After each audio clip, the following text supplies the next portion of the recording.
lot to squeeze into this talk. And you rarely even hear about Yemen at all in the news.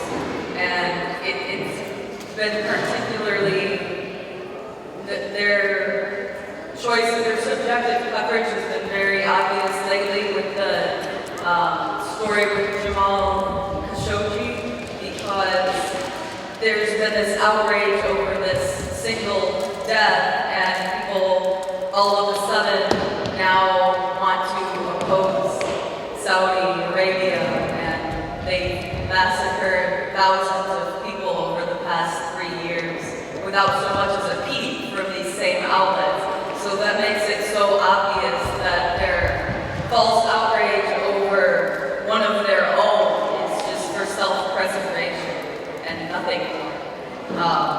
So just since that's the topic at hand, let's get that out. There are a lot of things the media gets wrong when they do bring up Yemen. One of the things is that it's a Saudi coalition, and it's true that they are supposed to be leading the coalition, but it's really an international coalition against the Yemeni people. There are over 30 countries participating in the Saudi-led coalition, and another thing I notice is that the media tries to toe the State Department line that the U.S. is in a very passive role, and they provide support for the Saudis as an ally. But the truth is, they're very invested in this war in several ways. They share the same goals as Saudi Arabia. They benefit in the same ways from the same outcome as the Saudis and the Emiratis, who don't get enough credit for their participation in this as well. But the U.S. is very actively involved in many ways. U.S. companies profit from this war. There are U.S. troops on the ground. There are U.S. private military contractors hiring and putting Blackwater, I think they changed their name since then. But there are Blackwater fighters and mercenaries and U.S. troops. I think it was last summer the U.S. showed up to help occupy an oil field in one of the central eastern provinces. So they're much more involved than they let on, and there will be certain leaks of this information every so often. And these are things that I have been saying and hearing from Yemenis for the past 3 years, and then it comes out and it's fact, and nothing happens after that. It's one of the entire war in Yemen right now is one of the worst humanitarian disasters on the planet.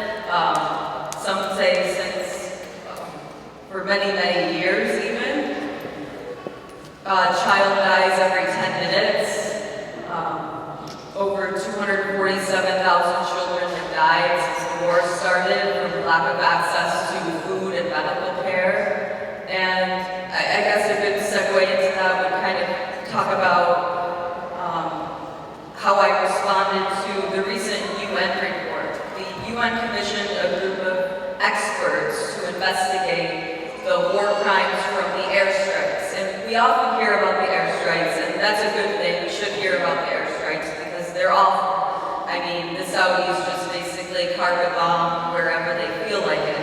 And by the way, the U.S. provides logistical support. They are sitting there in the control room, so don't let them tell you they're not. So we hear about the strikes on the school buses, and that's awful. Dozens die each day from these massacres. You don't hear about them every day. I report on them every time I see them. Another reason to follow independent media. But I would say probably about 60 airstrikes hit Yemen every couple days, if not every day. So we hear about the airstrikes, and the UN report did investigate the airstrikes. And what they concluded was that in these cases where the airstrikes hit civilian targets, such as a funeral in 2016 when 155 people died and over 500 were injured, the independent body did conclude that this precision-guided missiles were used, which indicates that these airstrikes are hitting their intended target. And not only that, but the double-tap airstrikes, they're called, where the planes will circle around and strike the ambulance crews and the media personnel. Oh, you don't hear the U.S. media talking about that, do you? That U.S.-backed warplanes are attacking journalists? No, you don't. Or they'll sometimes hit anybody who might have survived or been injured. So the UN report said, hey, you are using precision-guided smart laser weapons. You are hitting the same target within 10 minutes, multiple times in the same day. And we have multiple cases of you doing this, so we think it's very clear that you're committing war crimes. And nothing has come of that. So part of my job there was to demand some accountability, which, to be honest, myself and the group I was there with didn't expect, because we know that the whole report exposing these crimes is really just kind of, it acts as a ploy to kind of extort money from the Saudis, and then they continue these crimes and nothing happens. But it's something to hold over their head that says, hey, we know you're doing this, and we're going to drain you of everything that you have, and then once you're out of money, then we'll figure out what to do. So the report mentioned that 14,000 civilians have died from airstrikes, and local statistics say that that's much higher, about 36,000. And a third of those victims are women and children. So this is a war on the many people. It's not a war on whatever this is. These are civilians dying every day. But what the report did not mention, even one word of, was the blockade, which is technically illegal. There should be no blockade right now. And there is a land, sea, and air blockade that effectively, it's a lot like Gaza right now. Yemen it's an open air prison. Nothing can get in, no one can get out. I've been trying to get in myself for a few years now. I have friends who live there, and I speak to them every day, and there's no way. People can't flee for medical care. The airport has been bombed 160 times, seemingly out of spite. There are millions, there's only 29 million people in the country of Yemen as of 2016, and 22 million people of that number face either direct famine or starvation or need urgent humanitarian access, because not only do the Saudis and the US-backed planes, not only do they bomb hospitals, but they're not letting any medical aid in. When aid ships come to enter the country, they have to dock on the coast of Africa for inspection from Saudi troops before they're allowed to even dock in Yemeni ports for UN inspection. So so there's the humanitarian crisis, there's the bombs falling from the sky, there's the troops on the ground, and then you also have the economic war, and the media will not even mention that at all either. And the blockade has stopped a good portion of the country from receiving any of their salaries. A lot of employees in Yemen are public sector workers, like engineers, nurses, teachers. A lot of the country is employed in the public sector, and the blockade effectively has cut that off. And it's pretty much impossible to find work, and to top that off, the blockade has caused fuel and food prices to skyrocket, so there's inflation on top of that. So not only is nobody making any money, but they can't afford to buy anything anyways because they don't have a job, and it's just this vicious cycle. And it's just been an economic, physical, and just it's been a war against the entire nation and their existence, basically. And it's not even mentioned. So while I was at the UN Human Rights Council, that's kind of what myself and Arabian Rights Watch, the group I was with, we were trying to bring attention to the fact that the blockade is killing most of the Yemeni people. The airstrikes are killing a lot every single day, but the blockade blockade is killing even more, tens of thousands. So there's a whole lot to unpack, and I could keep going on, but I guess I'd like to see if there's any questions to start with, maybe, so I have some direction. Yes?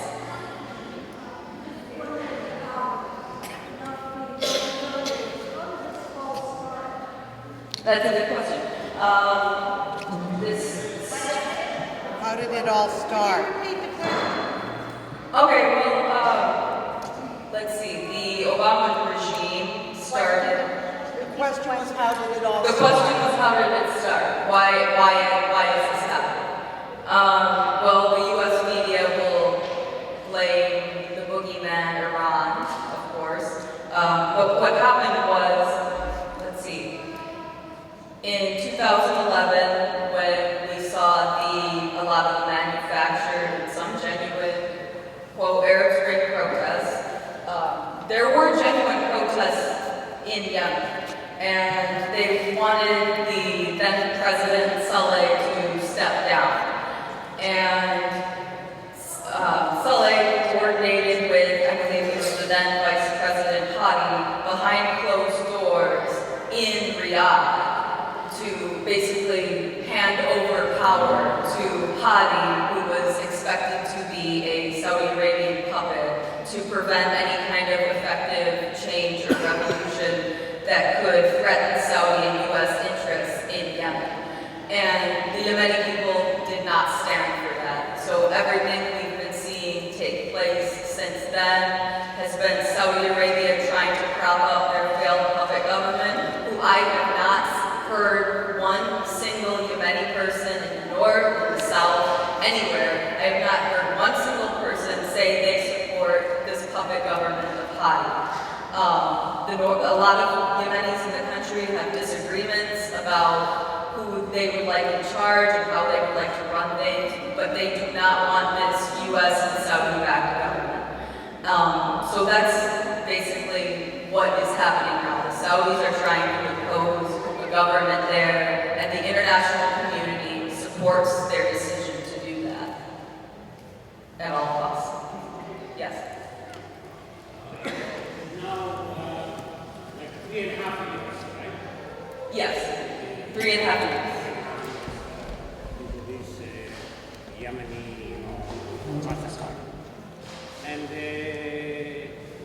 they have very sophisticated weapons of mass destruction provided by the US, And they've been bombing all over, And I wonder, this is just speaking aloud, that, 3.5 years, and we hear that the resistance, they are known as the Houthis, a ragtag, supposedly a ragtag band of people, all over the country. What is it that the US and the Saudis, with all the billions of sophisticated weapons, are not able to defeat these few people? That's a great point.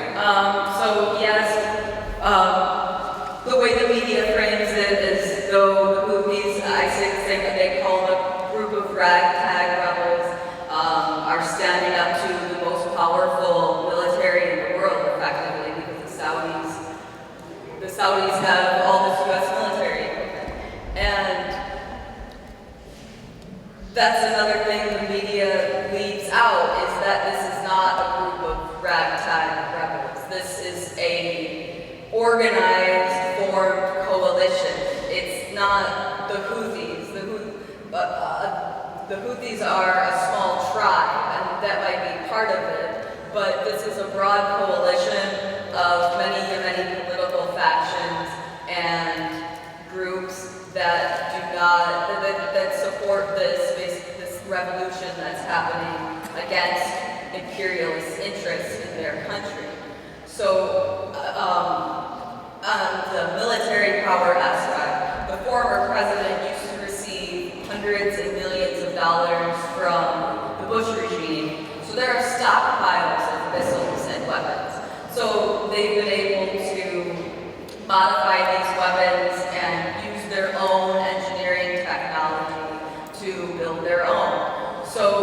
I think a big reason people are wondering why isn't the U.S., why can't the U.S. and Saudis win?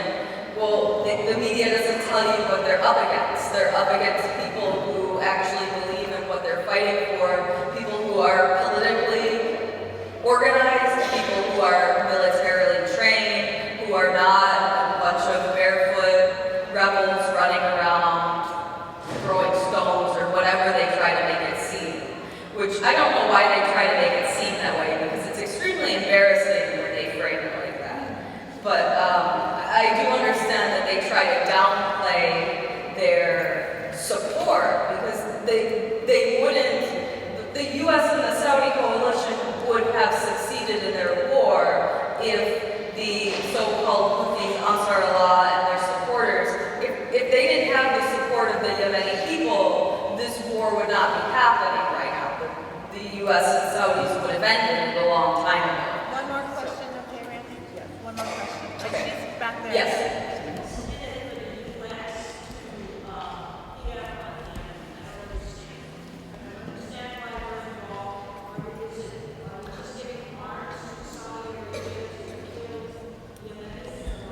That's a good question. So why are we involved? Well, for one reason, yes, we spend a lot on war, and the war in Yemen is one of the only wars we get a return on, get an ROI, return on investment. So that's one reason. Another reason is that if the U.S. and Saudis lose, a anti-imperialist government could take control of Yemen and the entire southern coast of the Arabian Peninsula, and that's a very strategic location because I think it's 67 million barrels of oil pass through that choke point every day up through the Suez Canal. So, and that can create a ripple effect, just as what we see in what we saw in Grenada, when you see the U.S. invading countries and try to set an example, and say, don't you dare think of doing this, because that could create a. Sorry. I don't know. Let's see.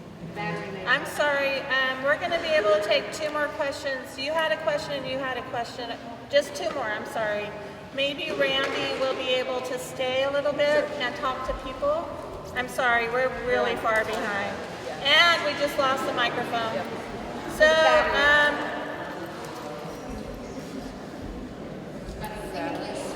yeah, we can't, I'm sorry. I think the battery's dying on the microphone. Are you okay with it? Yeah. Well, are you done? Yeah. I think that was a good answer to her question, but also I think the greater project in the Middle East is to destabilize all the countries to make the apartheid state of Israel feel safer in the region. So if you're okay, just you, and then we're going to have to cut it off because we're really running low on time. I'm sorry. This was one we could have had more time for. I don't know, but keep on. Go ahead. Two more questions. Okay. We'll keep them short. Yeah, please keep your questions short, please.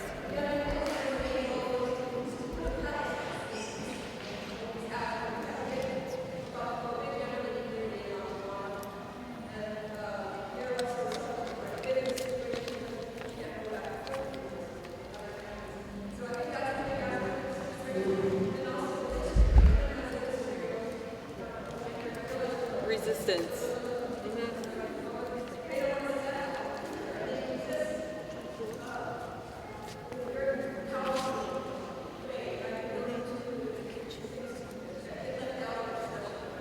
Not only are they're the only republic on the Arabian Peninsula, which is one thing I think a lot of people forget. They're surrounded by monarchies. And not only that, but the Yemenis as a people have resisted all rule going back millennia. So the U.S. and Saudis don't even they can't fathom that because their policy is so different. Same with Afghanistan. Yep. And we have one more question, and then if you have other questions for Randy, or maybe you have an issue about this very important issue that you'd like to talk about, we have sign-ups for the open mic night, so you could take some time at the open mic night. Hopefully we'll have a mic for the open mic night to present your questions, your comments, or whatever. Yes, please. Sorry, my question is super quick. So I was wondering if you could talk about like the pipeline that actually Mint Press had reported on in September that Saudi started building so that way they can just directly have to forego, through the Arabian Sea. Was it the pipeline in Yemen? Yeah.